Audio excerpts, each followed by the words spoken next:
नमस्ते। आजको यो भिडियोमा तपाईलाई जर्मनको बेसिक भाषाहरू कसरी हामीले पढ्न सकिन्छ, बुझ्न सकिन्छ भन्ने कुराहरू जानकारी दिन गइरहेछु। किनभने अब आगामी दिनहरूमा चाहिँ नेपालबाट पनि हामी जर्मन जान सकिने भएको छ। त्यो भएको कारणले गर्दाखेरि तपाईको लागि भाषाहरू एकदमै महत्त्वपूर्ण हुनेछ र जुन बेसिक दैनिक रूपमा युज हुने भाषाहरू चाहिँ के कस्ता हुन्छन् भन्ने कुराहरू आजको यो भिडियोमा तपाईले बुझ्न सक्नुहुन्छ।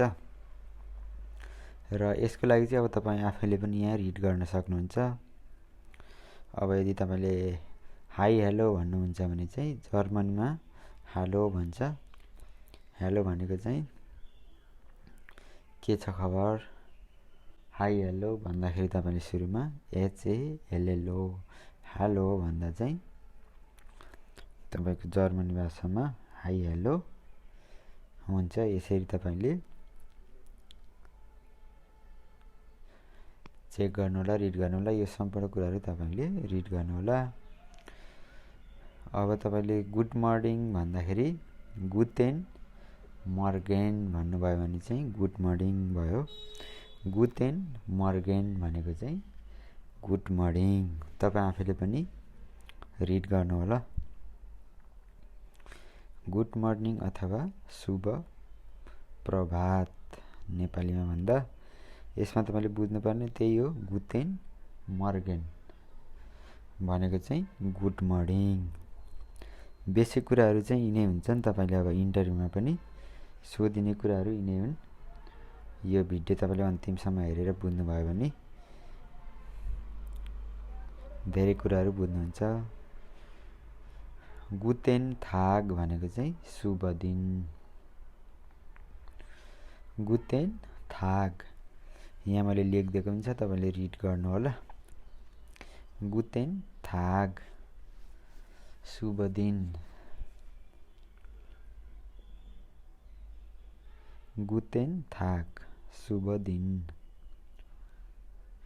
त्यसदेखि पछाडि अब तपाईको गुटेन आब्देन भनेको चाहिँ शुभ सन्ध्या।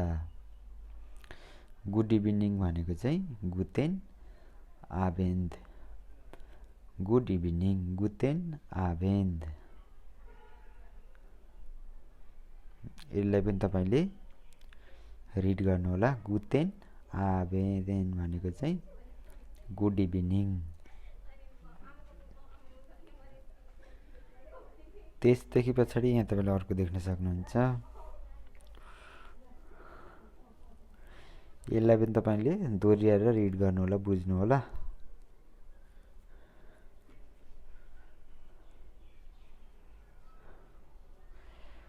गुटेन आबेन भनेको गुड इभिनिङ भयो। गुड नाक्ट भनेको चाहिँ गुड नाइट।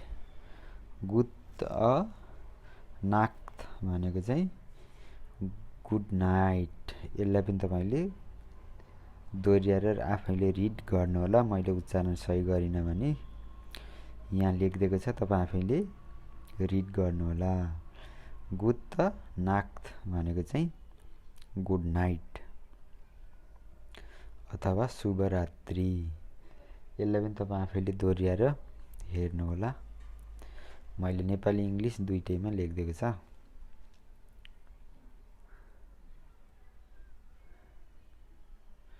अब नमस्ते भन्नु पर्यो भने चाहिँ तपाईले स्वा भुर्स भन्नु पर्यो। स्वा भुर्स भनेको चाहिँ नमस्ते। यसको प्रयोग चाहिँ प्राय तपाईको साथीभाइहरुसँग गरिन्छ भनेको छ। स्वा भुर्स भनेको चाहिँ नमस्ते।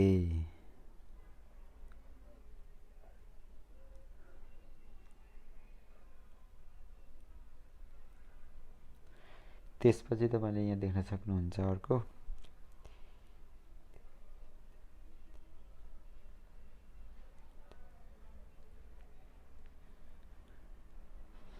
यसलाई पनि तपाईले दोहोर्याएर चेक गर्नु होला। किनभने त्यहाँ बेसिक कुराहरू यिनै हुन्। यसलाई तपाईले राम्ररी ध्यान दिएर बुझ्नु भयो भने तपाईको लागि सजिलो हुन्छ।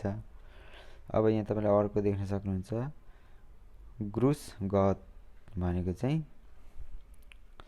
यो चाहिँ तपाईँको भगवानको नाम लिने गर्दछ भनेको छ।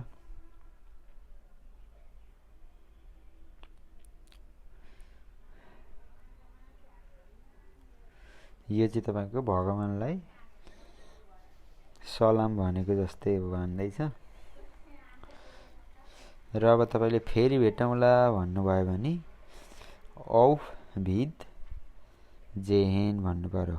औफ भिद अथवा जेहेन भन्दा पनि भयो। जेहेन अथवा औफ भिद तपाईँले अब कुन भन्दा चाहिँ बुझ्नुहुन्छ, त्यही कुन तपाईँलाई सजिलो लाग्छ त्यही तपाईँले याद गर्नु होला फेरि भेटौँला भन्दा। अब यो च्युस भनेको चाहिँ बाई, यसलाई तपाईँले रिड गर्नु होला। च्युस भनेको चाहिँ बाई अथवा बिदाको लागि प्रयोग गरिने शब्द हो। अब तपाईँले कसैसँग भेटेर बिदा लिन चाहनुहुन्छ भने चाहिँ तपाईँले च्युस भन्नु पर्यो। यसरी तपाईँले पढ्नु होला। र अब यहाँ के कुराहरू पढ्यो त भन्दाखेरि यी कुराहरू हामीले रिड गरियो। एकचोटि तपाईँले सबै कुराहरू यहाँ दोहोऱ्याउनु होला।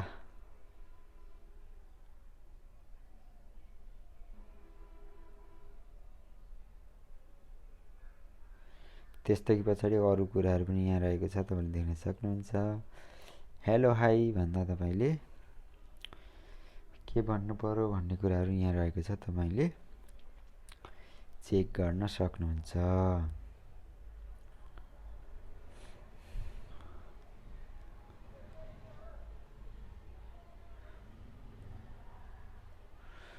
ग्रुस गत भनेको चाहिँ गट, गुतेन मर्गेन भनेको मर्निङ। यहाँ तपाईँले यसरी पनि पढ्न सक्नुहुन्छ। वेयर डु यु वर्क भन्दा तपाईँले यो पढ्नु पर्यो।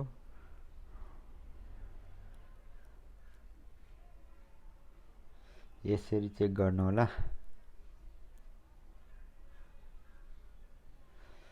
आई वर्क एट हस्पिटल भन्दा तपाईँले यसरी भन्नु पर्यो।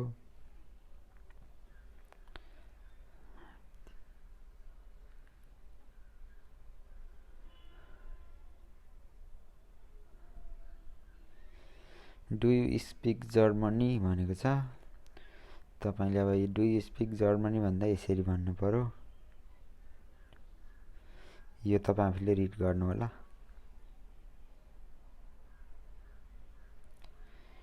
र म बोल्न सक्छु भन्दा चाहिँ तपाईँले यसरी भन्नु पर्यो। जा is,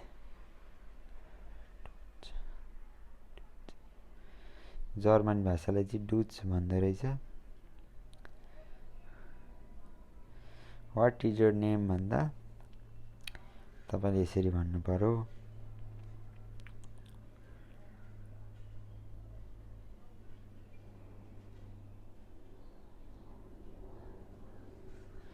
my name is Alex भन्दा तपाईँले यसरी भन्नु, इज इबी एलेक्स।